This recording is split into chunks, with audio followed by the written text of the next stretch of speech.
नमस्कार दोस्तों, स्वागत है आपका हमारे यूट्यूब चैनल वीटू नर्सिंग पे।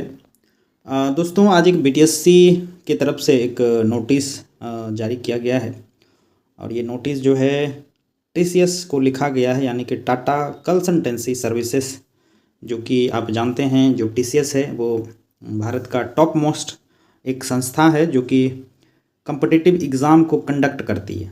ठीक है, तो बीटीएससी के तरफ से टीसीएस को एक पत्र लिखा गया है और उस पत्र में जो है क्या कुछ लिखा गया है, किन लोगों के लिए खुशी की बात है, वो हम आपको इस वीडियो में बताएंगे।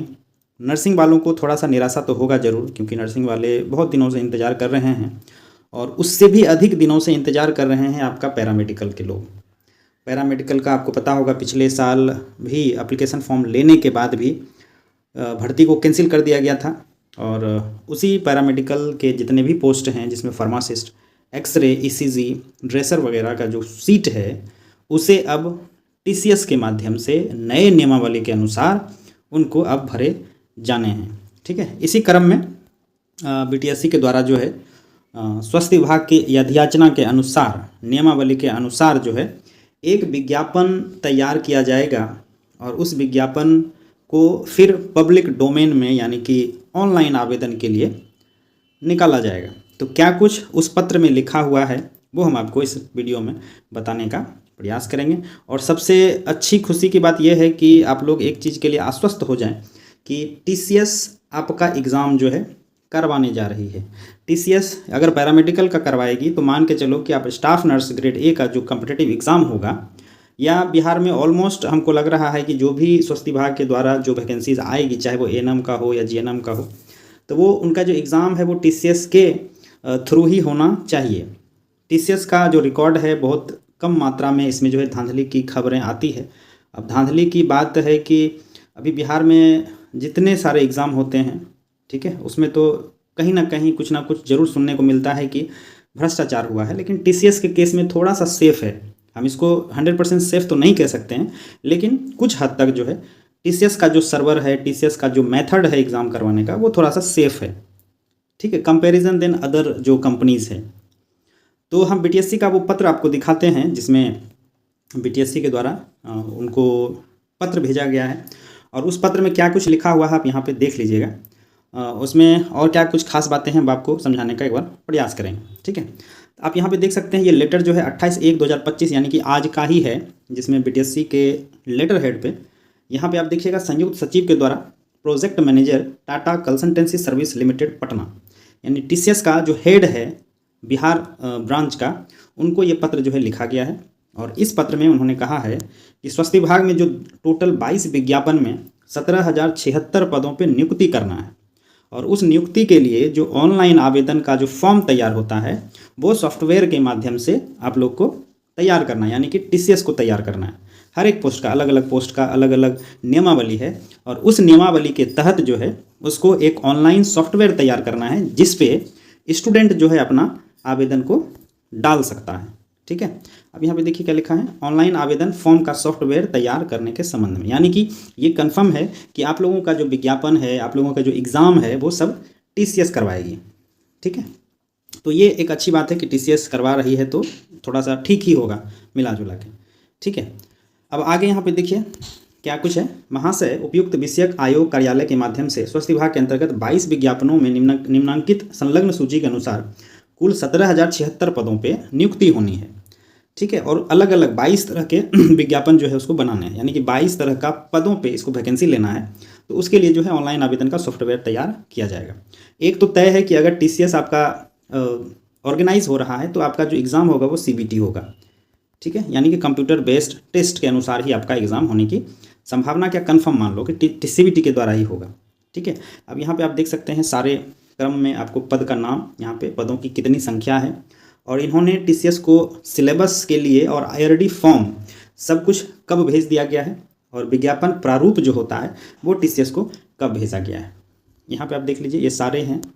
इसमें से आप देखिएगा तो 2 से लेकर के 6 तक ये वो भर्ती हैं जो पैरामेडिकल के अंतर्गत आते हैं और ये वैकेंसी पिछले साल कैंसिल कर दिया गया था स्वास्थ्य विभाग की तरफ से, जिसमें लैब टेक्नीशियन के 2900 पोस्ट हैं, ईसीजी के 242 हैं, ओटी असिस्टेंट के 1683 हैं, फार्मासिस्ट के 2400 हैं और एक्सरे टेक्नीशियन का 1232 है। और बाकी डेंटिस्ट हैं, बाकी जो आपका जो डॉक्टर्स के होते हैं, स्पेशलिस्ट हैं, या फिर उसमें एमओ है यानी मेडिकल ऑफिसर हैं, और तरह तरह के जो पद हैं वो नीचे आपको देखने को मिलेगा। ठीक है, तो पैरामेडिकल का ही अभी सिर्फ इसमें यथयाचना जो है टीसीएस को भेजा गया है कि आप इसके लिए विज्ञापन तैयार करें। ठीक है, इसमें नर्सिंग का अभी आपको कहीं भी देखने को नहीं मिला होगा। नर्सिंग ग्रेड ए का अभी तक जो है रोस्टर ही नहीं बना है कि कितने पदों पे स्टाफ नर्स में भर्ती की जानी है। उसमें बहुत सारे ऐसे पद हैं, जैसे कि आपने देखा होगा लास्ट टाइम कि 7000 समथिंग का रोस्टर जो है तैयार है, लेकिन अब इसमें कई सारे हॉस्पिटल्स, जैसे कि आप पीएमसीएच का आप जानते होंगे कि 3000 पद इसमें और जुड़ना है। उसके बाद आपने देखा होगा कि राजेंद्र नेत्र अस्पताल जो कि राजेंद्र नगर में है, उसके कुछ ऐसे पद हैं लगभग 70 के आसपास जो ऐड होना है, और कई सारे पद जो है उसमें ऐड होकर के फाइनल एक रोस्टर तैयार होगा कि हाँ इस इतने पद पे स्टाफ नर्स का भर्ती जो है किया जाना है। ठीक है, हमने आपको कई पिछले वीडियो में हमने आपको बताया था कि स्टाफ नर्स का अभी तक ये काम बाकी है, और वो काम जो है अभी तक भी बाकी है, और स्टाफ नर्स का अभी रोस्टर बनेगा। रोस्टर बनने के बाद जो है आपको उसमें कुछ हलचल दिखेगा। फिलहाल स्टाफ नर्स में कुछ भी फर्दर अपडेट इसमें नहीं है। ठीक है, अब इसमें आगे देखिएगा तो इसमें ड्रेसर के भी 3326 पद हैं। बाकी आपका विशेषज्ञ चिकित्सा पदाधिकारी के हैं, अलग अलग डिपार्टमेंट के सेक्रेटरी हो गया, पैथोलॉजी हो गया, पीडियाट्रिशियन हो गया, ऑर्थोपेडिक्स हो गया, और अलग अलग के लिए यहाँ पे आप देख सकते हैं।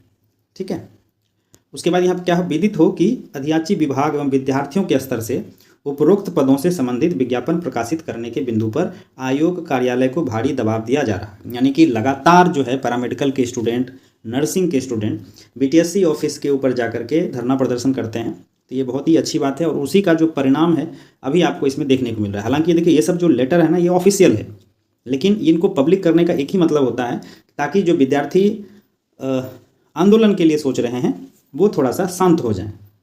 ठीक है, अब प्रोजेक्ट मैनेजर को लिखा गया है टीसीएस का, तो टीसीएस के मैनेजर की तरफ से अब इनके ऊपर काम किया जाएगा। अब काम करने में कितना समय लगेगा, तब तक बीटीएससी तो निश्चिंत हो गया कि हमारे पास बच्चे नहीं आएंगे, क्योंकि हमने ऑलरेडी टीसीएस को दे दिया है। ठीक है, तो टीसीएस के लिए भी एक टाइमलाइन होना चाहिए कि इतने दिनों में टीसीएस के पदाधिकारी को रिस्पॉन्ड करना है और इतने दिनों में उनको एक सॉफ्टवेयर बना करके दे देना है, लेकिन यहाँ पर अभी तक टाइम लिमिट नहीं है। ठीक है, तो यहाँ पे निर्देश है और निर्देशानुसार अनुरोध है कि कृपया उक्त पदों पे संबंधित सॉफ्टवेयर तैयार कर ऑनलाइन आवेदन का प्रारूप टेस्टिंग के लिए लिंक के माध्यम से यथाशीघ्र उपलब्ध कराई जाए, और सॉफ्टवेयर की जो टेस्टिंग उपरांत ऑनलाइन आवेदन लाइव करने की तिथि निर्धारित कर दी जाएगी। जैसे ही उसका सॉफ्टवेयर तैयार होगा उसके बाद उसका टेस्टिंग लेकर के, क्योंकि लाखों में जब फॉर्म जाएंगे तो टेस्टिंग करना बहुत ज़रूरी होता है। टेस्टिंग के बाद जो है आप लोग अपना फॉर्म जो है डाल सकते हैं जिस भी पद के लिए आप एलिजिबल हैं। यहाँ पे प्रतिलिपि भेज दिया गया है टीसीएस के मैनेजर को, और आपको पता होगा जो भी होगा, अब जैसे भी रिप्लाई टीसीएस की तरफ से आता है तो उसके फर्दर अपडेट जो है आपको मिल जाएगा, और बीटीएससी की तरफ से भी आपको आपको नोटिस के माध्यम से पता चल जाएगा कि हाँ आप कितने दिनों में जो है पूरा करना है। और ये आज का ही कटिंग था, जिसमें आप देख सकते हैं कि जो एनएचएम का जो करंट भर्ती रनिंग में था, जो कैंसिल हो चुका है आपका सीएचओ का और आयुष डॉक्टर का, उसके लिए भी अपडेट है। उनके ऊपर भी जो है अब काम होना शुरू हो गया है। तो इनको भी मान के चले कि आप फरवरी के लास्ट तक में जो है इनका एक डेट मिल जाएगा, और मार्च तक जो है इस बहाली प्रक्रिया को पूरा किया जा सकता है। लेकिन थोड़ा सा टेढ़ा खीर है ये मार्च तक पूरा करना, लेकिन गवर्नमेंट अगर चाह लेगी तो शायद पूरा हो भी जाएगा। ठीक है, लेकिन देखते हैं, स्वास्थ्य विभाग की तरफ से इतना सुस्त रवैया है कि होना मुश्किल है, लेकिन हो जाए तो बहुत सारे बच्चों का भला हो जाएगा। ठीक है, और आप तो देख ही रहे हैं कि गवर्नमेंट जो है सिर्फ उसको क्या बोलते हैं, एक पीआर टीम को लगा रखी है बस, कि हम इतने पदों पे भर्ती दे रहे हैं, इतना दे चुके हैं, इतना देना बाकी है। देखिए देगा तो ज़रूर, लेकिन जो समय व्यस्त हो रहा है वो उनके ऊपर किसी प्रकार का कोई जो है कंट्रोल नहीं है। ठीक है, जो भर्ती 2 साल पहले से सोचते सोचते लास्ट में एग्ज़ाम हुआ, फिर एग्ज़ाम में भ्रष्टाचार हुआ, भ्रष्टाचार के कारण एग्ज़ाम कैंसिल हो गया, और अभी 2 महीना बीत जाने के बाद भी इनको अभी तक समझ में नहीं आया कि क्या करना है, कैसे करना है। ठीक है, तो देखते हैं, सरकार का इच्छा है, और इतना सरकार तानाशाह हो गई है कि इनके आगे अगर आप प्रोटेस्ट भी करते हैं, चाहे कितने जोर लगा लो आप, नहीं होने वाला है। जो गवर्नमेंट चाहेगी, जो सोचेगी वही होगा। तो अब छात्र भी मजबूर हो चुके हैं, क्या करना है, जब आता है तब आएगा। तब तक अपना तैयारी में आप लगे रहिए, और तैयारी के अनुसार जो है हो सकता है आप लोगों को सफलता मिल जाएगी। फ़िलहाल जो जानकारी है बीटीएससी के द्वारा वो हमने आपको दे दिया है, और विभाग की तरफ से स्टाफ नर्स के लिए या पैरामेडिकल्स के लिए, क्योंकि अब विभाग भी तो यही बोलेगा कि हमने बीटीएससी को दे दिया है, बीटीएससी बोलेगा हम टीसीएस को दे दिए हैं, लेकिन कितने दिनों में टीसीएस के द्वारा इसको तैयार कर लिया जाएगा ये अभी देखना है। लेकिन करना तो है ही, 15 दिन में करे, 20 दिन में करे, करना ही है, क्योंकि बहुत सारा पद है, बहुत सारा पोस्ट है, तो इसके लिए थोड़ा अलग अलग तरीके से वेबसाइट तो बनाना पड़ेगा। ठीक है, तो फिलहाल इस वीडियो में इतना ही है। जैसे ही किसी प्रकार का कोई अपडेट आता है तो हम आपको ज़रूर देने का प्रयास करेंगे। ठीक है दोस्तों, थैंक यू, धन्यवाद।